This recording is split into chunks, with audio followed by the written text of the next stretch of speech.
Di sini ada penjelasan yang bagus dalam tafsir Al-Manar, Syekh Rasyid Ridha kalau tidak salah, rahimahullah ta'ala. Beliau membawakan 3 hikmah kenapa Allah menyembunyikan ilmu tentang kapan terjadinya hari kiamat. Yang pertama, kenapa Allah sembunyikan ilmunya?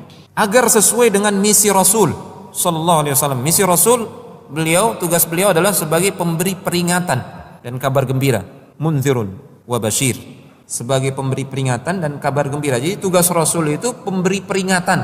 Dan yang namanya pemberi peringatan itu bukan tugasnya untuk memberitahu kapan terjadinya hari kiamat itu.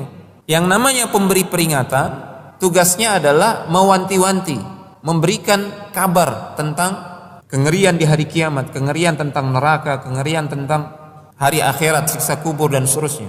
Itu tugas pemberi peringatan.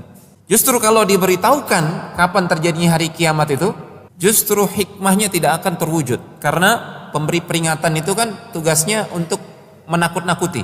Awas, hari kiamat tiba, kalian belum sempat bertobat, belum sempat beriman. Ini pemberi peringatan seperti itu sifatnya, untuk menakut-nakuti, agar kita waspada, agar kita berbekal dengan amal saleh.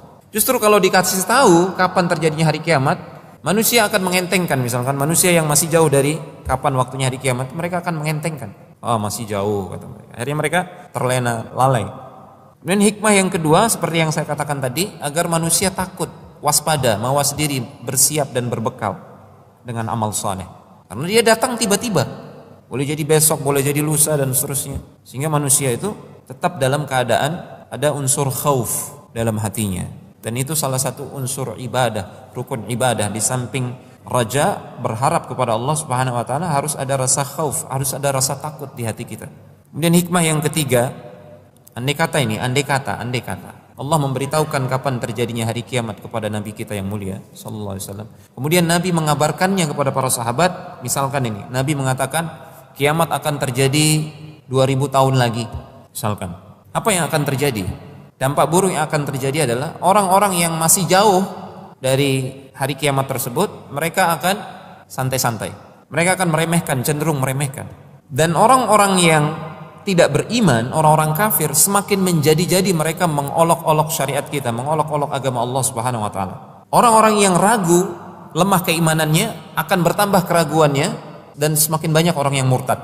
Kemudian sebaliknya, di sisi orang-orang yang beriman, menjelang hari kiamat, kalau diketahui kapan terjadinya hari kiamat itu, ya orang-orang beriman akan tidak bisa hidup dengan tenang. Karena tahu kapan terjadinya kiamat, misalkan besok atau lusa, nggak bisa tenang hidupnya. Di satu sisi orang-orang kafir saat tersebut, di saat itu justru mereka hidup dengan tenang, mengolok-olok kaum mukminin. Ini tidak sejalan dengan hikmah Allah Subhanahu wa taala, dan segala sesuatu yang tidak hikmah mustahil muncul dari Allah Subhanahu wa taala.